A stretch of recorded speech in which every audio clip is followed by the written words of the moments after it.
রাত 12টা বাজতেই কাশেমপুর গ্রামের দিকের বাতাস কেমন যেন বদলে যায়। বৃদ্ধারা ফিসফিস করে বলে, এই সময়ে কালোর হাটের দ্বীপ জ্বলে। কালোর হাট এক পুরনো পরিত্যক্ত বাজার। বহু বছর আগে এখানে বজ্রপাতে কয়েকজন মারা গিয়েছিল। এরপর থেকে কেউ ওদিকে পা দেয় না। কিন্তু গত বছর ফাল্গুন মাসে রফিক, গ্রামের এক সাহসী যুবক, বাজি ধরে বলল, আমি কালোর হাটে যাব, দেখি ওই দ্বীপ কারা জ্বালে। সেই রাতে হাতে লণ্ঠন নিয়ে সে পা রাখল ভাঙা পথ ধরে।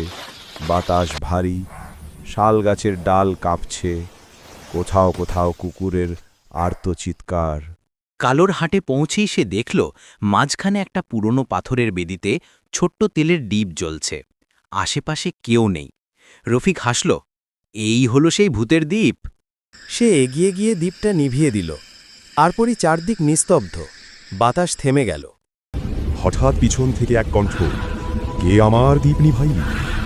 রফিক ঘুরে দেখে অন্ধকারের ভেতর থেকে আসছে এক কালো ছায়া, চোখে আগুনের মতো আলো, মুখে জ্বলন্ত ছাই। পরদিন সকালে লোকজন হাটের মাঝখানে রফিকের লণ্ঠনটা পায়, কিন্তু তার ভেতর এখন আটকে আছে রফিকের মুখ, আতঙ্কে চিৎকার করা চেহারা। এরপর থেকে কেউ আর কালোর হাটের দিকে তাকায় না। বলে, যে দ্বীপ নিভায় সে নিজেই দ্বীপের ভেতর বন্দী হয়ে যায়।